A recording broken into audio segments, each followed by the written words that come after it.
बिस्मिल्लाहिर्रहमानिर्रहीम अस्सलाम वालेकुम वरहमतुल्लाहि वबरकातुहू। Welcome students. आज हमारा इलेक्ट्रोस्टैटिक्स का थर्ड लेक्चर होने वाला है।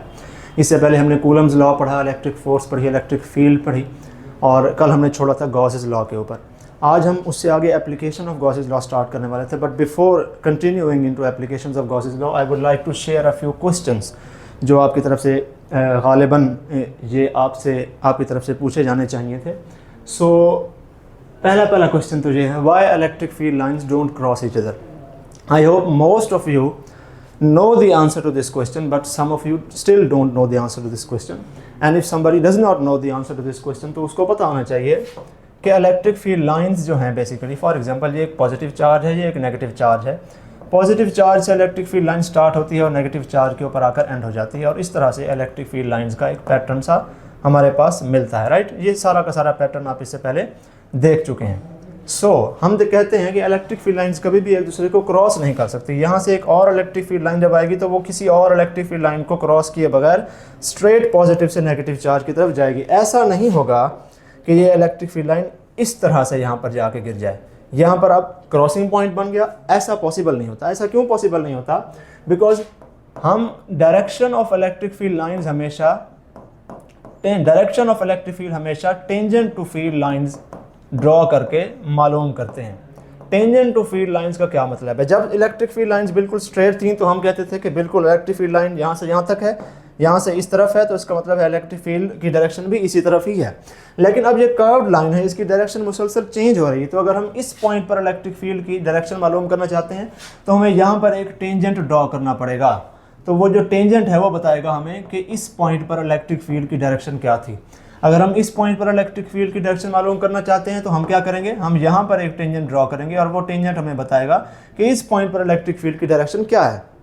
अब अगर हमसे कोई पूछे कि बताएं इस पॉइंट पर इलेक्ट्रिक फील्ड की डायरेक्शन क्या है, तो अब हम अगर इस ग्रीन लाइन को मद्देनजर रखते हुए टेंजेंट बनाएं तो टेंजेंट किस तरफ बनेगा? टेंजेंट बनेगा इस तरफ, राइट। ये हो जाएगी हमारी इलेक्ट्रिक फील्ड की डायरेक्शन। और अगर हम इस दूसरी वाली लाइन को मद्देनजर रखते हुए टेंजेंट यहाँ पर ड्रॉ करें तो टेंजेंट किस तरफ बनेगा? वाइट वाले के मुताबिक तो टेंजेंट इस तरफ बनता है। तो यहाँ इस हिसाब से इलेक्ट्रिक फील्ड लाइन की डायरेक्शन वो होगी। अब इलेक्ट्रिक फील्ड लाइन की डायरेक्शन क्या हो गई?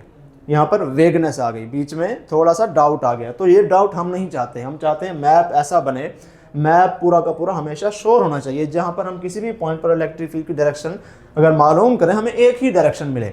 अब यहाँ पर दो मिल गई, तो ऐसा हम नहीं चाहते। दिस इज़ वाई हम इलेक्ट्रिक फील्ड लाइन्स बनाते वक्त ये ध्यान रखते हैं कि इलेक्ट्रिक फील्ड लाइन्स आपस में क्रॉस कहीं पर ना करें, क्योंकि अगर क्रॉस करेंगी तो जो पॉइंट ऑफ क्रॉसिंग होगा वहाँ पर इलेक्ट्रिक फील्ड की दो डायरेक्शन हो जाएंगी, जो कि रियली पॉसिबल नहीं। हमेशा एक ही डायरेक्शन होती है क्योंकि वेक्टर एक ही है। So this is why electric field lines do not cross each other. दूसरा जो क्वेश्चन आपकी तरफ से पूछा गया है वो है ये कि why is repulsion sure test of charge on a body. हम इसको फर्स्ट लेक्चर में डिस्कस भी कर रहे थे, थोड़ा सा शायद वो पॉइंट उस वक्त किसी को क्लियर नहीं हुआ।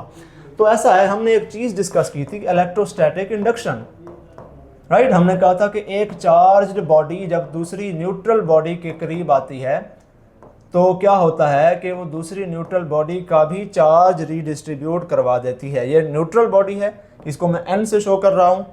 एक चार्ज्ड बॉडी है जिसके ऊपर पॉजिटिव चार्ज है, इसको मैं शो कर रहा हूँ Q से, राइट। जब हम इसके करीब लेकर आएंगे तो क्या होगा कि इसके यहाँ पर ये पॉजिटिवली चार्ज बॉडी है, ये इसके नेगेटिव चार्जेस अपनी तरफ अट्रैक्ट कर लेगी। यहाँ पर सारे के सारे नेगेटिव चार्जेस इकट्ठे हो जाएंगे और इसके पॉजिटिव चार्जेस को उस तरफ रिपेल कर देगी। तो यहाँ पर सारे के सारे पॉजिटिव चार्जेस ऑपोजिट साइड पर इकट्ठे हो जाएंगे।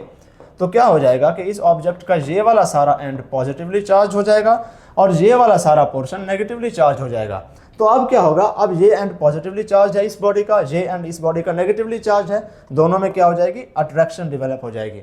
अब इस अट्रैक्शन को देखकर एक थर्ड पर्सन को आपको लगेगा कि एज इफ ये वाली बॉडी भी पहले से चार्ज थी। हमने एक चार्ज बॉडी ली, हमने देखा कि क्लास में कौन सी ऐसी चीज़ है, रूम में कौन सी ऐसी चीज़ है जो चार्ज है, और हम इसे किसी एक चीज़ के पास ले गए, फॉर एग्जांपल इसी बॉडी N के पास ले गए, तो दोनों ने एक दूसरे को अट्रैक्ट करना शुरू कर दिया। तो हमें दिमाग में, माइंड में क्या इमेज बनेगा कि एज इफ ये बॉडी N ये भी चार्ज थी। हालांकि जब तक ये बॉडी Q बॉडी N के करीब नहीं ला के गए थे हम, बॉडी N अनचार्ज थी। तो इससे क्या होगा, यहाँ पर एक अभाम पैदा हो जाएगा। अगेन हम एक वेग चीज़ के पीछे चले जाएंगे। हमें लगेगा कि दोनों चीज़ें अट्रैक्ट कर रही हैं। हम चार्ज बॉडी लेके करीब लेके गए, अट्रैक्ट करना शुरू कर दिया, हमें लगा कि उस पर भी चार्ज है, लेकिन उस पर चार्ज था तो नहीं।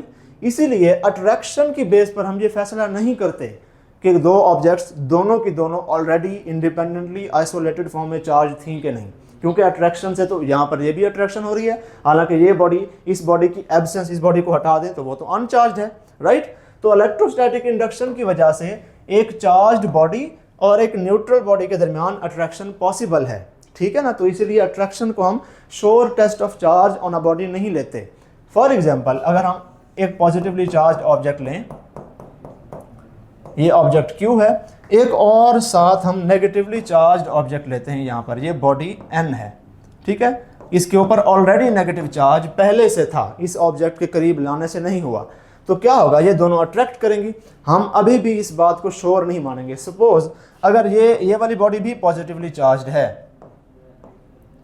ठीक है, अगर ये वाली बॉडी भी पॉजिटिवली चार्ज है, हम इस पॉजिटिवली चार्ज बॉडी को उस पॉजिटिवली चार्ज बॉडी के करीब लेकर गए, तो दोनों ने एक दूसरे को रिपेल करना शुरू कर दिया, तो अब हमें पक्का पता चल गया कि दोनों चार्ज थी, क्योंकि अगर इलेक्ट्रोस्टैटिक इंडक्शन की वजह से इन दोनों में दूसरी न्यूट्रल बॉडी में चार्ज पैदा होता, तो वो इस तरह का पैदा होता कि क्लोज एंड नेगेटिवली चार्ज हो जाता, दूसरा वाला एंड पॉजिटिवली चार्ज हो जाता, और दोनों में अट्रैक्शन पैदा होनी थी।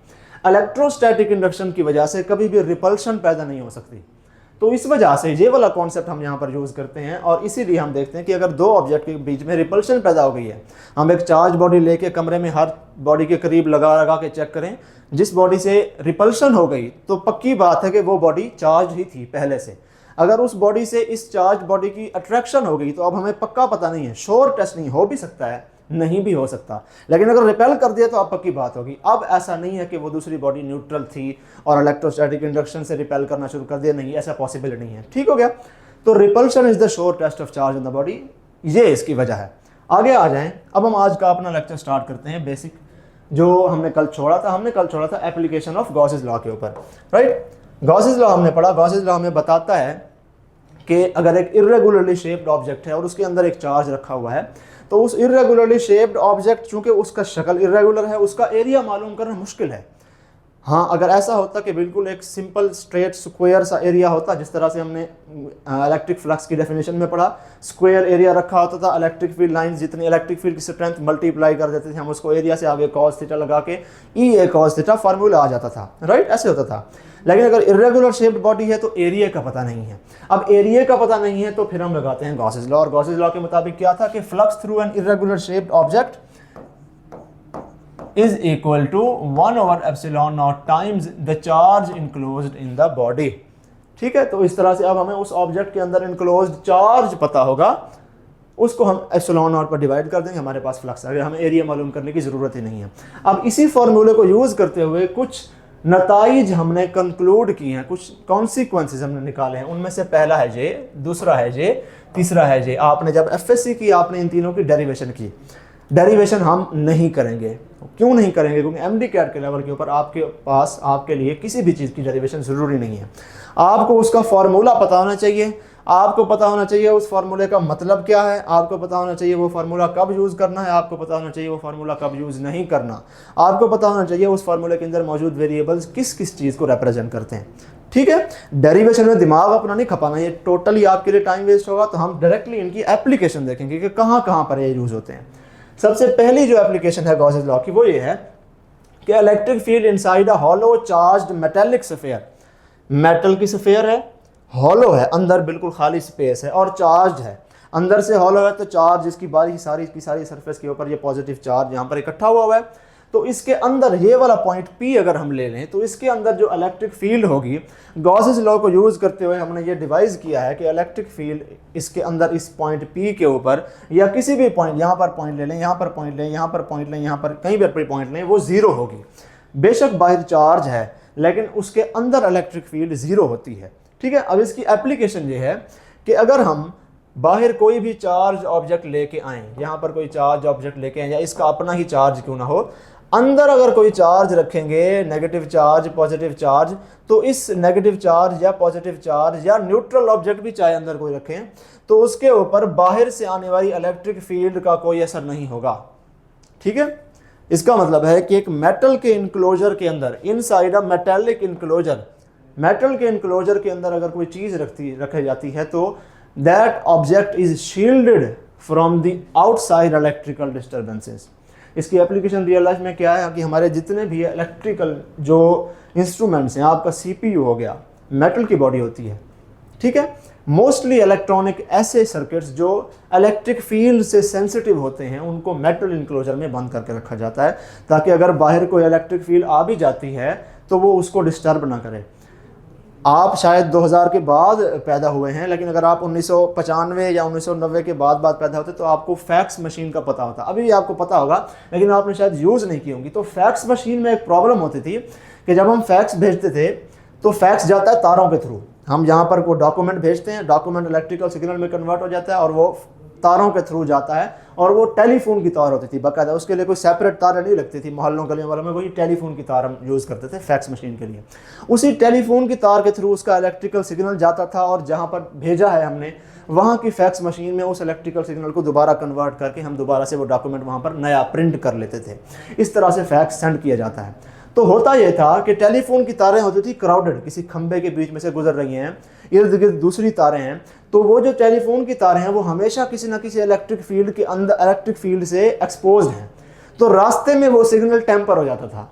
तो हमने यहाँ पर भेजी है अपनी सीवी, और वहाँ पर जाके उस सीवी के कुछ वर्ड्स आगे पीछे हो गए हैं। ये बड़ा प्रॉब्लम होता था फैक्स मशीनों में। फिर बाद में ईमेल आ गया तो वो चीज़ें थोड़ी सी आसान हो गई, हमने ईमेल भेजा, उन्होंने ईमेल वहाँ से प्रिंट निकलवा लिया। लेकिन फैक्स मशीनों में ये बड़ा प्रॉब्लम होता था उस दौर में। तो अगर उस वक्त कोई ऐसी अरेंजमेंट कर ली जाती कि उन तारों के बाहर जो फैक्स मशीन, जो फैक्स वाली स्पेसिफिक तारें हैं, हम तो टेलीफोन वाली तारों के थ्रू ही भेजते थे, जो फैक्स की स्पेसिफिक तारें हैं उनके बाहर कोई ना कोई मेटल की शील्ड लगा देनी थी, तो ये ना होता फिर। तो ये वाला प्रॉब्लम जो यहाँ पर सॉल्व हो चुका है वो उधर ना होता। इस फिनोमिना के थ्रू वो चीज़ सॉल्व हो जानी थी, ठीक है ना।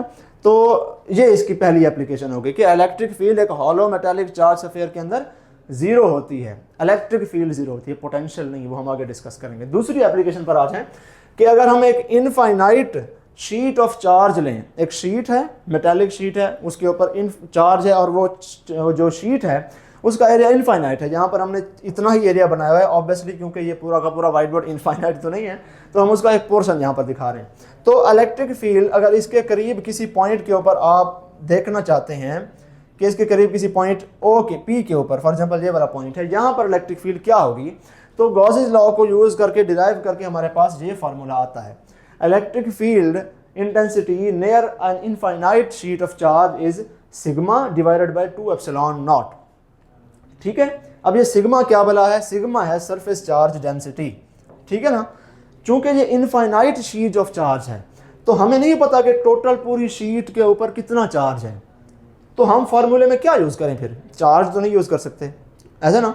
यहाँ पर तो हमने गॉसेस लॉ में चार्ज यूज़ कर लिया है, पता था कितना इनक्लोज्ड है, इसमें तो इनफाइनाइट है, तो हम सरफेस चार्ज डेंसिटी यूज़ करते हैं कि 1 मीटर स्क्वायर एरिया के अंदर कितना चार्ज है, ठीक है ना। अगर यहाँ से यहाँ तक का फासला, यहाँ से यहाँ तक का एरिया 1 मीटर स्क्वायर है, तो इसके अंदर जितना चार्ज होगा वो हम यहाँ पर पुट करेंगे पर यूनिट एरिया। तो Q डिवाइडेड बाय A इसका फार्मूला है, और उसका यूनिट क्या बनेगा, ऑब्वियसली कॉलम पर मीटर स्क्वायर, ये इसका बनेगा यूनिट सरफेस चार्ज डेंसिटी का। तो surface charge density divided by 2 times permittivity of free space, this overall expression gives us the electric field intensity near an infinite sheet of charge. ये positive भी हो सकती है, नेगेटिव भी हो सकती है, कोई भी हो, इलेक्ट्रिक फील्ड इंटेंसिटी इसी फार्मूले से आएगी। तीसरी जो हमारे पास एप्लीकेशन है, हमने दूसरी देख ली, पहली देख ली, और अब आया तीसरी के ऊपर, electric field between 2 oppositely charge plates. यहाँ पर एक प्लेट थी, अब 2 ऑपोजिटली चार्ज प्लेट्स हैं, तो अब इनके बीच में फॉर एग्जांपल यहाँ पर कोई पॉइंट है, पॉइंट P, और कोई कहता है इधर इलेक्ट्रिक फील्ड इंटेंसिटी बताओ। तो अब आपने क्या करना है, अब जो फार्मूला होगा उसमें ये 2 कैंसिल हो जाएगा, ठीक है। Electric field intensity will be equal to sigma divided by epsilon naught, ये 2 आप यहाँ से हटा देंगे। इसका क्या मतलब है, इस वाले को अगर हम 2 से मल्टीप्लाई कर दें, इस इलेक्ट्रिक फील्ड इंटेंसिटी को, तो 2 से 2 कैंसिल हो जाएगा, बाकी सिग्मा ओवर एप्सिलॉन नॉट बच जाएगा, ये वाला फार्मूला। तो इसका मतलब है एक शीट अगर हो तो उसके करीब इन किसी भी पॉइंट के ऊपर इलेक्ट्रिक फील्ड इंटेंसिटी जितनी होती है उसका डबल होती है अगर 2 शीटें हों, ठीक है। यहाँ पर था सिग्मा ओवर 2 एप्सिलॉन नॉट, उसको 2 से मल्टीप्लाई कर दें, जो ट्वाइस वैल्यू आती है sigma over epsilon not, that formula will give us the electric field intensity between 2 oppositely charged plates. अगर 2 ऑपोजिटली चार्ज्ड प्लेट्स हैं तो उनके बीच में इलेक्ट्रिक फील्ड इंटेंसिटी डबल होगी। अगर मैं इस इलेक्ट्रिक फील्ड इंटेंसिटी को E2 से रिप्रेजेंट कर दूं और इस इलेक्ट्रिक फील्ड इंटेंसिटी को मैं E1 से रिप्रेजेंट कर दूं तो क्या हो जाएगा, हम कहेंगे कि E2 is 2 times of E1। ठीक हो गया, जे वाली इलेक्ट्रिक फील्ड इंटेंसिटी उस इलेक्ट्रिक फील्ड इंटेंसिटी का ट्वाइस है। इट डज नॉट मैटर कि ये पॉइंट P आप यहां पर लेते हैं, यहां पर लेते हैं, यहां पर लेते हैं, यहां पर लेते हैं, जितना भी आगे पीछे ऊपर नीचे ले, इलेक्ट्रिक फील्ड इंटेंसिटी सेम होगी, क्योंकि ये क्या है, इलेक्ट्रिक फील्ड लाइंस बिल्कुल पैरेलल स्पेस में। हमने कल पढ़ा था कि अगर parallel uniformly spaced electric field lines हो तो इलेक्ट्रिक फील्ड इंटेंसिटी यूनिफॉर्म रहती है। तो इलेक्ट्रिक फील्ड इंटेंसिटी जो यहाँ पर आएगी वो भी सिग्मा ओवर एप्सिलॉन नॉट होगी, यहाँ पर भी सिग्मा ओवर एप्सिलॉन नॉट होगी, यहाँ पर भी सिग्मा ओवर एप्सिलॉन नॉट होगी, यहाँ पर भी सिग्मा ओवर एप्सिलॉन नॉट होगी। ठीक हो गया, ये हमने पढ़ ली है application of Gauss's law. Next पर आ जाएं। आज का जो हमारा मेजर टॉपिक है that is electric potential. Electric potential basically क्या होता है? इलेक्ट्रिक पोटेंशियल इज बेसिकली किसी भी पॉइंट पर इलेक्ट्रिक फील्ड के अंदर किसी भी पॉइंट पर इलेक्ट्रिक इंटेंसिटी क्या होती है, हमने कल पढ़ा है, थोड़ा सा रिवाइज करें। किसी भी पॉइंट पर इलेक्ट्रिक फील्ड इंटेंसिटी अगर आप मालूम करना चाहते हैं तो हम कहते थे कि वहाँ पर एक यूनिट चार्ज रखें, उस यूनिट चार्ज के ऊपर जितनी फोर्स लगती है वो हमें बताएगी कि उस पॉइंट के ऊपर इलेक्ट्रिक फील्ड इंटेंसिटी कितनी है। अगर हमें कोई कहे कि उस पॉइंट के ऊपर इलेक्ट्रिक पोटेंशियल मालूम करें तो अब हम क्या कहेंगे, फॉर एग्जांपल ये पॉजिटिव चार्ज है, हमें कोई कहता है यहाँ पर इलेक्ट्रिक पोटेंशियल बताओ। अगर हमने यहाँ पर इलेक्ट्रिक फील्ड इंटेंसिटी बतानी होती तो हम एक यूनिट चार्ज लेते, उसको यहाँ पर रखते, उसके ऊपर जो फोर्स होती तो force divided by charge, force per unit charge, answer आ जाता है इलेक्ट्रिक फील्ड इंटेंसिटी का। अब हमने क्या करना है, अब हमने ये क्या करना है कि एक चार्ज को, टेस्ट चार्ज को इनफाइनाइट डिस्टेंस से ले के आना है उस पॉइंट तक जिस पॉइंट पर पोटेंशियल मालूम करना है। तो इनफाइनाइट डिस्टेंस से उस पॉइंट तक पहुंचते पहुंचते जितना वर्क हम करेंगे वो वर्क हमें बताएगा कि इस पॉइंट के ऊपर कितनी इलेक्ट्रिक पोटेंशियल है, प्रोवाइडेड ये यूनिट चार्ज हो। ठीक है ना, तो work done on a unit charge in bringing that charge from infinite distance up to that point gives us electric potential at that point. ठीक है, अगर हमें कोई कहे कि इस पॉइंट पर इलेक्ट्रिक पोटेंशियल बताओ तो हम एक यूनिट चार्ज पकड़ेंगे, उसको उठा के इधर आके लेके आएंगे और हम देखेंगे कितना वर्क हुआ, और वो जितना वर्क होगा उस यूनिट चार्ज के ऊपर, ऑब्वियसली ये टेस्ट चार्ज है तो ये क्या होगा, पॉजिटिव भी होगा, ये भी ध्यान रखना है। ठीक है, तो इसको यहाँ से जहाँ पर लेके आएंगे, जितना हमारे पास वर्क हम करेंगे that work will be the electric potential at that point, जितना वर्क डन होगा। ठीक हो गया ना, अब आप आगे आ जाए। हमने डेफिनेशन पढ़ ली इलेक्ट्रिक पोटेंशियल की, क्या electric potential is at a point is work done per unit test charge in bringing it from infinite distance to that point. हमने कल भी कहा था कि हम जो भी फिजिकल क्वांटिटी पढ़ेंगे हम उसकी 4-5 चीज़ें पढ़ेंगे। हम देखेंगे स्केलर है, वेक्टर है, यूनिट क्या है, डायरेक्शन क्या है, फार्मूला क्या है, और पॉजिटिव होती है या नेगेटिव होती है। ठीक है, सबसे पहले स्केलर है या वेक्टर है, तो ये स्केलर है, इसकी कोई डायरेक्शन नहीं है, इसको हम वेक्टर से रिप्रेजेंट नहीं कर सकते, इसको हम हेड टू टेल रूल से ऐड नहीं कर सकते, सबट्रैक्ट भी नहीं कर सकते, इसके ऊपर लॉ ऑफ कोसाइन भी नहीं लगेगा। ठीक है ना, हमने कल बात की थी कि अगर स्केलर क्वांटिटी है तो लॉ ऑफ कोसाइन के चक्कर में नहीं पड़ना, सिंपली ऐड कर देना है। इवन वेक्टर्स भी अगर सेम डायरेक्शन में जा रहे हैं तो उनको हम स्केलर की तरह अरिथमेटिक सम कर देते हैं। 2 न्यूटन फोर्स इस तरफ है, 4 न्यूटन फोर्स भी इसी तरफ है, टोटल फोर्स क्या होगी, 2 × 4 6 हो जाएगी, स्केलर की तरह ट्रीट करेंगे। तो स्केलर्स को भी हम इसी तरह ही, बेसिकली स्केलर्स को ही इसी तरह ट्रीट करते हैं अरिथमेटिक सम की तरह। और इस पे इसको ऐड करने के लिए हमें लॉ ऑफ कोसाइन नहीं चाहिए, जो हम लॉ ऑफ कोसाइन पिछले 2-3 दिनों से पढ़ते हैं वो भी वेक्टर्स पर यूज होता है। तो ये स्केलर है, इसकी कोई डायरेक्शन नहीं है। यूनिट क्या है इसका, हमने अभी कहा कि electric potential at a point is work done on a unit test charge. Work यहाँ पर लिखेंगे, नीचे चार्ज की वैल्यू, तो work done per unit charge आ जाएगा। यूनिट क्या आ जाएगा आपके पास, जाउल पर कूलम, वर्क का जाउल, इसका कूलम, तो जाउल पर कूलम आपके पास आ जाएगा यूनिट। इसका फार्मूला भी हमने देख लिया, ये फार्मूला जो है ये भी ठीक है, ज़्यादा इसका बेहतर फार्मूला जो है वो ये है, electric potential at a point is equal to k q divided by r. अब यहाँ पर है आपके लिए इम्तिहान, इस वीडियो को पॉज करें और मुझे बताएं कि ये जो क्यू है ये वाला टेस्ट चार्ज है जिसको हम लेके आ रहे हैं, या ये वाला सोर्स चार्ज है जिसको हम डिस्कस कर रहे हैं। ये जो क्यू है ये टेस्ट चार्ज है या सोर्स चार्ज है, ये सोर्स चार्ज है।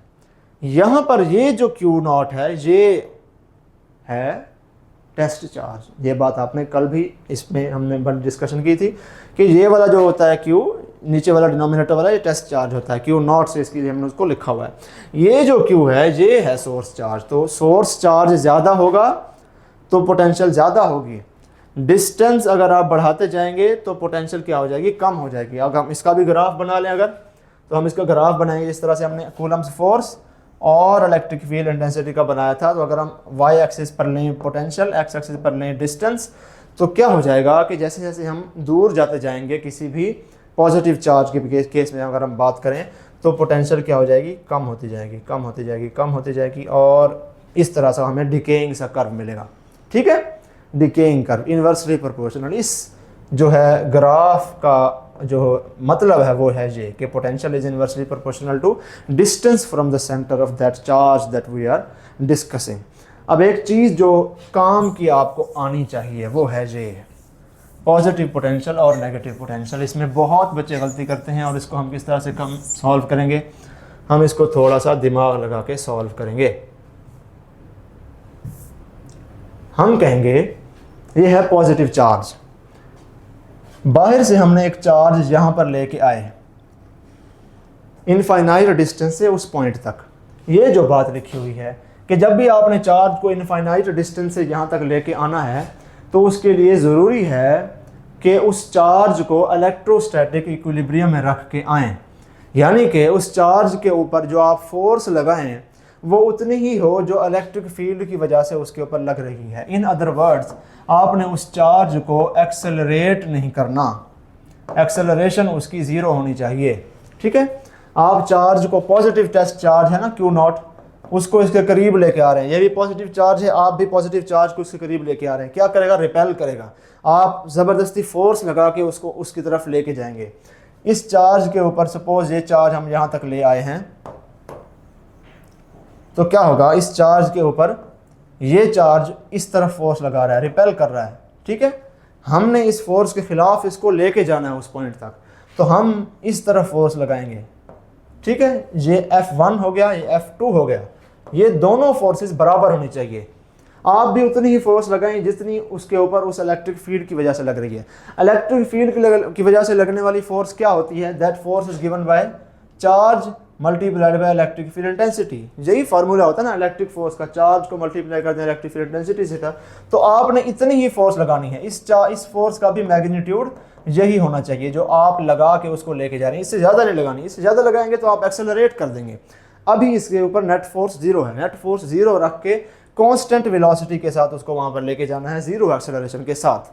ठीक है, तो अब आप देखें इलेक्ट्रिक फील्ड इस तरफ फोर्स लगा रही है, इस फोर्स को हटा दें, इलेक्ट्रिक फील्ड इस तरफ फोर्स लगा रही है और हम उस तरफ फोर्स लगा रहे हैं। ठीक है, तो हमने पॉजिटिव वर्क किया कि नेगेटिव वर्क किया, हम अपने हिसाब से बात करें। ठीक है, ये हमने इस तरफ फोर्स लगाई, इसके ऊपर इस वाली फोर्स को मैं थोड़ी देर के लिए हटा दूं, हमने पॉजिटिव वर्क किया क्योंकि हम फोर्स भी उसी तरफ लगा रहे हैं, डिस्प्लेसमेंट भी उसी तरफ है, लेके भी उसी तरफ जा रहे हैं, तो हमने पॉजिटिव वर्क इसके ऊपर कर दिया। तो पॉजिटिव वर्क जब हम करेंगे तो इस पॉइंट के ऊपर जाकर जो भी पोटेंशियल होगी वो पॉजिटिव पोटेंशियल होगी। ठीक है, पॉजिटिव चार्ज के इर्द गिर्द जब टेस्ट चार्ज को लेके आएंगे, कोई भी पॉजिटिव टेस्ट चार्ज होगा ऑब्वियसली उसके ऊपर वर्क करना पड़ेगा, तब वो आके यहाँ पे आएगा, हमें फोर्स लगानी पड़ेगी in the direction of displacement, तब जाके वो उस पॉइंट तक आएगा। ठीक है, तो हम पॉजिटिव वर्क करेंगे तो क्या होगा, पोटेंशियल पॉजिटिव होगा, ये जो हम बात कर रहे हैं। तो पॉजिटिव चार्ज के इर्द गिर्द पोटेंशियल पॉजिटिव होता है। सही हो गया। अगर नेगेटिव चार्ज होगा, हम एक पॉजिटिव टेस्ट चार्ज को यहाँ पर लेके आ रहे हैं, टेस्ट चार्ज हमेशा पॉजिटिव होगा, हमने कल बात की थी, उसको हम यहाँ पर लेके आ रहे हैं, ये नेगेटिव चार्ज इसको क्या करेगा, ये इसको अट्रैक्ट करेगा। ठीक है, अट्रैक्ट करेगा। अगर हम छोड़ देंगे तो वो इस फोर्स के अंदर, ये फोर्स भी होगी Q नॉट E, तो इस फोर्स के अंदर वो एक्सेलरेट हो जाएगा। तो हम क्या करेंगे, हम उसके ऑपोजिट एक फोर्स लगा के रखेंगे, वो फोर्स भी होगी Q नॉट E। हम वो फोर्स लगा के रखेंगे ताकि ये इलेक्ट्रोस्टैटिक इक्विलिब्रियम में रहे, एक्सेलरेशन इसकी जीरो रहे। तो हम ये वाली फोर्स मुसलसल लगाएंगे और इसी के साथ उसको पकड़ के आहिस्ता आहिस्ता आहिस्ता आहिस्ता यहाँ पर लेके आएंगे कांस्टेंट वेलोसिटी के साथ। ये फोर्स उतनी ही होनी चाहिए जितनी ये नेगेटिव चार्ज इसके ऊपर लगा रहा है। ठीक है, तो इलेक्ट्रोस्टैटिक इक्विलिब्रियम में रहेगा। तो अब हमने इसको यहाँ से इन्फिनिटी से यहाँ तक ले आने पर कौन सा वर्क किया, पॉजिटिव के नेगेटिव। हमने उस तरफ फोर्स लगाई थी, डिस्प्लेसमेंट इस तरफ है, तो हमने कौन सा वर्क किया, हमने नेगेटिव वर्क किया। ठीक हो गया। तो अब नेगेटिव चार्ज के अंदर की फील्ड के अंदर किसी भी पॉइंट तक ऑब्जेक्ट को लेके आने में हमें नेगेटिव वर्क करना पड़ता है। ठीक है, इलेक्ट्रिक फील्ड तो पॉजिटिव वर्क कर रही है, हमें नेगेटिव वर्क करना पड़ता है। तो इसीलिए यहाँ पर नेगेटिव चार्ज के इर्द गिर्द जो पोटेंशियल होता है वो नेगेटिव होता है। ठीक है, तो नेगेटिव चार्ज के इर्द गिर्द पोटेंशियल नेगेटिव होगा। हमने अब यहाँ पर ग्राफ बनाया इस तरह से, यहाँ पर R है, यहाँ पर V है, यहाँ पर बिल्कुल करीब सबसे ज़्यादा पॉजिटिव पोटेंशियल होगा, ये पॉजिटिव चार्ज है। इसके दूर जाते जाएंगे तो लेस पॉजिटिव होता जाएगा, यानी कि यहाँ पर अगर 10 है +10, दूर आएंगे यहाँ पर +9 हो जाएगा, फिर और दूर आएंगे +8 हो जाएगा। इसीलिए हमारे पास जो ग्राफ था वो इस किस्म का बना था। जैसे जैसे R बढ़ता गया V पॉजिटिव वाला कम होता गया। ठीक है, अगर हम नेगेटिव चार्ज के लिए यही ग्राफ बनाएंगे तो जिस तरह से हमने कल आखिरी 10 मिनट में बात की थी, नेगेटिव चार्ज का क्वाड्रेंट डिफरेंट होते थे, यहाँ पर भी थोड़ा सा उसी किस्म का कोई केस होगा। अगर आपने वो आखिरी 10 मिनट नहीं लिए तो उसको ज़रूर देख लीजिएगा। तो इसका जो ग्राफ बनेगा वो इस तरह से बनेगा, लाइक दिस। ये एक्स एक्सिस है, R है, और ये नीचे नेगेटिव वाई एक्सिस में बना रहा हूँ। ठीक है ना। तो जैसे जैसे बिल्कुल इस चार्ज के करीब सबसे नेगेटिव होगी, फॉर एग्जांपल यहाँ पर बिल्कुल करीब -10 होगी। ठीक है ना, थोड़ा सा आगे जाएंगे तो -9 हो जाएगी, थोड़ा सा और डिस्टेंस बढ़ा देंगे और -8 हो जाएगी, लेस नेगेटिव होती जाएगी। तो हम क्या करेंगे, जब बिल्कुल करीब होगी तो सबसे नेगेटिव बनाएंगे, जैसे जैसे दूर जाते जाएंगे तो मोर एंड मोर पॉजिटिव वाली साइड पर इसको लेके आते रहेंगे। यहाँ पर ये नेगेटिव V है, समझ आ रही है ना। नेगेटिव चार्ज के इर्द गिर्द जो ग्राफ बनेगा वो इस तरह का बनेगा, वोल्टेज और पोटेंशियल का और डिस्टेंस का। सबसे बिल्कुल जब बिल्कुल करीब होंगे हम, डिस्टेंस क्लोज टू 0 होगा तो ये वोल्टेज भी बहुत ज़्यादा होगी, और जैसे जैसे डिस्टेंस बढ़ाते जाएंगे ये लेस नेगेटिव होती जाएगी, लेस नेगेटिव होती जाएगी, इस तरह से। समझ आ गई ना। इसको आगे भी डिस्कस करेंगे। इसका मतलब ये है कि as we move away from the positive charge we experience decreasing potential, decreasing V, and as we move towards a negative charge we experience decreasing V। उधर अगर हमें डिक्रीजिंग पोटेंशियल देखना है तो हमें चार्ज से दूर जाना पड़ेगा। इधर हम चार्ज के करीब आएंगे तो ज़्यादा से ज़्यादा नेगेटिव और नेगेटिव और नेगेटिव, मजीद नेगेटिव, तो डिक्रीजिंग पोटेंशियल हमें मिलेगी। ठीक है ना, ये बात कहीं पर नोट कर लें, आगे हम दोबारा भी इसको डिस्कस करेंगे। अब हमने पोटेंशियल की बात की तो पोटेंशियल एनर्जी क्या होगी। Potential energy will simply be equal to product of charge multiplied by potential at that point. अगर हमसे कोई कहे इस पॉइंट पर एक 10 कूलम का चार्ज रखें तो उस चार्ज में कितनी पोटेंशियल होगी और आपको कितनी पोटेंशियल एनर्जी होगी, और आपको कहे कि इस पॉइंट के ऊपर 2 वोल्ट का पोटेंशियल होता है। ठीक है, तो आप क्या करेंगे, आप यहाँ पर इस फार्मूले में 10 कूलम भी पुट करेंगे, आप इस फार्मूले में यहाँ पर वोल्ट की वैल्यू 2 वोल्ट भी पुट कर देंगे और आपके पास 20 जाउल वैल्यू आ जाएगी। यानी 10 कॉलम का चार्ज जहाँ पे रखेंगे तो उसमें 20 जाउल एनर्जी होगी। 20 कॉलम का चार्ज यहाँ पर रखेंगे तो 20 मल्टीप्लाइड बाय 2 40 जाउल उसमें एनर्जी होगी। ठीक हो गया, ये हमने इलेक्ट्रिक पोटेंशियल का बेसिक सा पढ़ लिया। अब हमें थोड़ा सा इसको आगे मजीद देखते हैं। दूसरी चीज़ है ये अगेन हमने वही एग्जैक्ट वही बात की जो हमने पीछे बात की, उसको थोड़ा सा मजीद इलेबोरेट किया जा रहा है कि ये एक पॉजिटिव चार्ज है। अगर हम एक पॉजिटिव चार्ज को इसके करीब लेके आते हैं तो क्या होगा, रिपल्शन पैदा होना शुरू हो जाएगी दोनों के बीच में। ठीक है ना, तो क्या होगा कि इलेक्ट्रिक फोर्स ने कौन सा वर्क किया, नेगेटिव वर्क किया। इलेक्ट्रिक फोर्स उस तरफ है, हमने फोर्स इस तरफ लगाई है। हम कौन सा वर्क कर रहे हैं, हम पॉजिटिव वर्क कर रहे हैं, इलेक्ट्रिक फोर्स नेगेटिव वर्क कर रही है। हमने ऊपर भी पीछे ये बात की कि जैसे ही हम इसको यहाँ से यहाँ तक लेकर आते हैं, ये जो पॉजिटिव वर्क है ये हम कर रहे हैं, हम पॉजिटिव वर्क करना पड़ेगा। इलेक्ट्रिक फोर्स तो उस पॉजिटिव चार्ज को रिपेल करेगी, तो इलेक्ट्रिक फोर्स की डायरेक्शन उस तरफ है, डिस्प्लेसमेंट फिर भी चार्ज जा उधर रहा है, तो इलेक्ट्रिक फोर्स ने नेगेटिव वर्क करना है। ये दोनों चीज़ें याद रखें। इलेक्ट्रिक फील्ड जो है वो नेगेटिव वर्क करती है whenever a positive charge is brought close to a positive charge, जैसा कि यहाँ पर हमने लिखा हुआ electric force does negative work. Electric force ने यहाँ पर नेगेटिव वर्क किया, इलेक्ट्रिक फोर्स उस तरफ है, हम जो वर्क करेंगे वो पॉजिटिव होगा। और क्या होगा कि वोल्टेज यानी पोटेंशियल और पोटेंशियल एनर्जी दोनों इंक्रीज होंगी। जैसे जैसे ये चार्ज इसके करीब जाता जाएगा वैसे वैसे ज़्यादा से ज़्यादा नेगेटिव वर्क होता जाएगा, हमारा ज़्यादा से ज़्यादा पॉजिटिव वर्क हमारा लगता जाएगा यहाँ पे। तो आहिस्ता आहिस्ता पोटेंशियल और पोटेंशियल एनर्जी इंक्रीज होती जाएगी। ये पॉजिटिव चार्ज यहाँ पर है तो कम पोटेंशियल एनर्जी है इसमें, ये पॉजिटिव चार्ज इधर आ जाएगा, ज़्यादा पोटेंशियल एनर्जी आ जाएगी इसमें। ठीक हो गया। ये बिल्कुल इस तरह से है कि जिस तरह एक ऑब्जेक्ट को आप ग्राउंड से उठाते हैं आहिस्ता आहिस्ता, ठीक है ना, आप काम कर रहे होते हैं, ग्रेविटी नीचे की तरफ उसको खींच रही होती है, आप उसके अगेंस्ट पॉजिटिव वर्क कर रहे होते हैं, ग्रेविटी नेगेटिव वर्क कर रही होती है। तो जैसे जैसे हम ऑब्जेक्ट को ऊपर उठाते जाते हैं क्या होता जाता है, उसकी ग्रेविटेशनल पोटेंशियल एनर्जी बढ़ती जाती है। वही काम यहाँ पर इस तरह से है, आप फील्ड की तरफ, फील्ड के सोर्स की तरफ धकेल रहे हैं, आप पॉजिटिव वर्क कर रहे हैं, फील्ड उसको अपोज कर रही है, फील्ड नेगेटिव वर्क कर रही है। तो जैसे जैसे हम इस तरफ बढ़ते जाएंगे potential energy, electric potential energy बढ़ती जाएगी। एग्जैक्टली उसका ऑपोजिट होगा यहाँ पर, जब नेगेटिव चार्ज होगा हम पॉजिटिव टेस्ट चार्ज को इसकी तरफ लेकर आएंगे, चार्ज इसको अट्रैक्ट करेगा, हमें दूसरी तरफ फोर्स लगानी पड़ेगी, हम उस तरफ खींच रहे हैं, हम नेगेटिव वर्क कर रहे हैं, चार्ज इसको अपनी तरफ खींच रहा है तो इलेक्ट्रिक फील्ड पॉजिटिव वर्क कर रही है। तो क्या होगा कि V potential and potential energy दोनों डिक्रीज होंगी। ये चार्ज यहाँ पर है तो इसमें ज़्यादा पोटेंशियल एनर्जी है, लेस नेगेटिव पोटेंशियल एनर्जी है।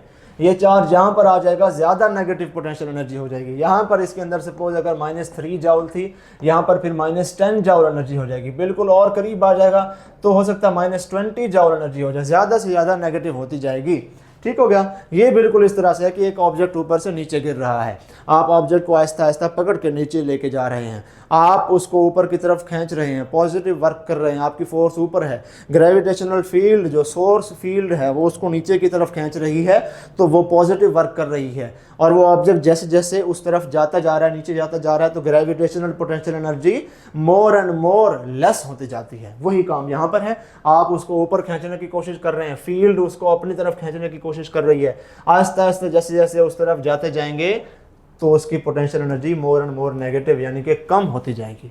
समझ आ गई। अट्रैक्शन हो तो पोटेंशियल एनर्जी कम होती है, रिपल्शन हो तो पोटेंशियल एनर्जी ज़्यादा होती है। ये पते की बात आप याद रख लें। आगे आ जाए।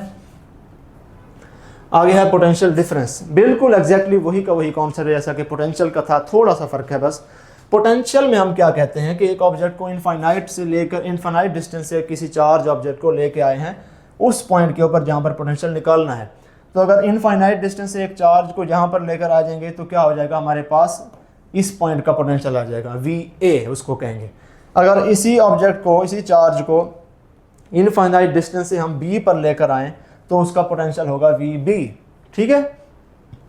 इन दोनों पोटेंशियल्स को माइनस कर देंगे, जो जवाब आएगा वो होगा potential difference between these two points. अगर हमसे कोई कहे कि A वाले पॉइंट पर कितना पोटेंशियल है, B वाले पॉइंट पर कितना पोटेंशियल है, हम उसे बता दें तो वो बंदा दोनों को माइनस करके हमें इन दोनों पॉइंट्स का पोटेंशियल डिफरेंस बता सकता है। या दूसरे इसका तरीका ये है कि आप इनफाइनाइट वाले चक्कर में ना पड़ें, आप क्या करें, आप एक चार्ज को इधर ही A पॉइंट से B पॉइंट तक लेके चले जाएं। कोई चार्ज पहले A पॉइंट पर था, उसको B पॉइंट पर लेकर चले जाएं तो क्या होगा, जितना वर्क आप करेंगे यहाँ पर, work done in bringing this charge from point A two point B, this work done को डिवाइड कर दें उस चार्ज के मैग्नीट्यूड के ऊपर, तो आपके पास क्या आ जाएगा, work done on a unit charge in bringing that charge from point A two point B। वो हमें पोटेंशियल डिफरेंस बता देगा। बेसिकली जो इससे पहले हमने एब्सोल्यूट इलेक्ट्रिक पोटेंशियल पढ़ा था वो भी पोटेंशियल डिफरेंस ही था। उसमें हमने क्या किया था, कहा था कि एक ऑब्जेक्ट को इनफाइनाइट डिस्टेंस से लेके आओ उस पॉइंट तक, तो वो जो वैल्यू होगी वो हमें इस पॉइंट पर पोटेंशियल बताएगी। वो भी बेसिकली वैल्यू जो थी वो पोटेंशियल डिफरेंस ही था इन्फिनिटी पॉइंट वाले के और इस पॉइंट A के दरमियान। ठीक है ना, वो भी पोटेंशियल डिफरेंस ही होता है। अब हम इनफाइनाइट डिस्टेंस से नहीं लेके आ रहे हैं, अब हम A से B की तरफ लेके जा रहे हैं, तो ये पोटेंशियल डिफरेंस फिर A और B का हो जाएगा। अगर आप इनफाइनाइट डिस्टेंस से A तक लेके आएंगे तो वो इन्फिनिटी और इसका पोटेंशियल डिफरेंस होगा। वो जिसको हमने पोटेंशियल कहा वो भी पोटेंशियल डिफरेंस ही होता है, सिर्फ एब्सोल्यूट पोटेंशियल वो भी नहीं होता। ठीक हो गया। तो खैर ये वाला फार्मूला जो है, जिस तरह हमने ऊपर एक वर्क वाला फार्मूला पढ़ा था इलेक्ट्रिक पोटेंशियल डिफरेंस में, ये वाला, और फिर उसके बाद एक ये वाला फार्मूला पढ़ा था, एग्जैक्टली वैसा ही हम अब यहाँ पर पढ़ रहे हैं। एक हमने वर्क वाला फार्मूला देख लिया, एक हम पढ़ रहे हैं ये वाला फार्मूला। इस फार्मूले में क्या, इस फार्मूले में K है, इसमें आगे Q है। ये Q कौन सा है, ये सोर्स चार्ज है। ये वो चार्ज नहीं है जिसको आप यहाँ से उठा के यहाँ पर लेके जा रहे हैं, वो चार्ज ये है Q0। वो वाला फार्मूला लगाएंगे तो Q0 लगाएंगे, ये वाला फार्मूला लगाएंगे तो Q सोर्स चार्ज लगाएंगे। अंदर क्या होगा, 1/RA डिवाइडेड बाय 1/RB। मैं इसको दोबारा क्यों लिख रहा हूँ, हालांकि पहले से लिखा हुआ है। तो 1/RA क्या है, RA बेसिकली है distance from the source charge up to this point A, ये है आर ए, और आर बी क्या है, distance from the source charge up to this point B. ठीक है, तो आपने आर ए और आर ए 1/RA ले लेना है, आर बी 1/RB ले लेना है। ठीक है ना, तो ये 1/RA फिर ज़्यादा हो जाएगा। वैसे तो ये डिस्टेंस छोटा है, छोटे में से बड़ा माइनस करेंगे तो वैसे जवाब नेगेटिव आएगा, लेकिन अगर इसका रेसिप्रोकल ले लेंगे 1/RA वो बड़ा हो जाएगा, 1/RB ले लेंगे वो छोटा हो जाएगा, तो इसका जवाब पॉजिटिव आना है। आपके पास जवाब पोटेंशियल डिफरेंस जो होगा वो पॉजिटिव ही आएगा। पॉइंट ए पर पोटेंशियल ज़्यादा है, वो क्लोज है पॉजिटिव चार्ज के, पॉइंट बी पर पोटेंशियल कम है, वो अवे है पॉजिटिव चार्ज के, तो पॉइंट ए के पोटेंशियल में से पॉइंट बी का पोटेंशियल माइनस करेंगे, जवाब हमारे पास एक पॉजिटिव वैल्यू आएगी, उसको हम कहेंगे कि ये इन दोनों के दरमियान पोटेंशियल डिफरेंस है। इसका पोटेंशियल डिफरेंस का यूनिट भी वही है जो पोटेंशियल का है, वोल्ट है ऑब्वियसली, क्योंकि दो पॉइंट्स के दरमियान डिफरेंस है, वोल्ट या जाउल पर कूलम सेम चीज़, वही हम यहाँ पर यूज़ करेंगे। अब आगे आ जाते हैं इफेक्ट ऑफ मीडियम। जिस तरह से हमने कूलम्स फोर्स के ऊपर इफेक्ट ऑफ मीडियम पढ़ा, हमने पढ़ा कि इलेक्ट्रिक फील्ड इंटेंसिटी के ऊपर भी इफेक्ट ऑफ मीडियम है, एक्जैक्टली उसी किस्म का कोई इफेक्ट हम इस केस में भी पढ़ेंगे। हमने अगर वैक्यूम में पोटेंशियल निकालना है किसी भी पॉइंट के ऊपर, तो हम कहेंगे 1/4πε0 Q/R। Q क्या है, वो सोर्स चार्ज है जिसका पोटेंशियल हम निकाल रहे हैं, जिसकी फील्ड के अंदर किसी पॉइंट का पोटेंशियल निकाल रहे हैं। R क्या है, उस सोर्स चार्ज से उस पॉइंट तक का डिस्टेंस जिस पॉइंट पर पोटेंशियल निकालना है। Q क्या है, वो चार्ज है जो फील्ड प्रोड्यूस कर रहा है। R क्या है, उस चार्ज से उस जगह का डिस्टेंस जहाँ पर हमने पोटेंशियल निकालना है। तो ये वैक्यूम के केस में हो गया। अगर मीडियम के केस में करना है तो हमने डिनोमिनेटर में ε0 के आगे ε0r लगा देंगे, आगे वैसे का वैसे फार्मूला होगा। अगर हम वैक्यूम वाले को मीडियम वाले पर डिवाइड करेंगे, जवाब हमारे पास ER आएगा। This ER is relative permittivity. एक मरतबा फिर से हम रिवाइज करें, relative permittivity is equal to permittivity of any medium divided by permittivity of free space. Relative permittivity is also equal to Coulomb's force experienced by a charge at any point if it is placed in vacuum divided by Coulomb's force experienced by that same charge placed at same point in presence of some other medium except vacuum. Relative permittivity is also equal to electric field intensity at any point in an electric field provided the medium is vacuum divided by electric field at that same point in the electric field of the same charge provided the medium is now something else not vacuum।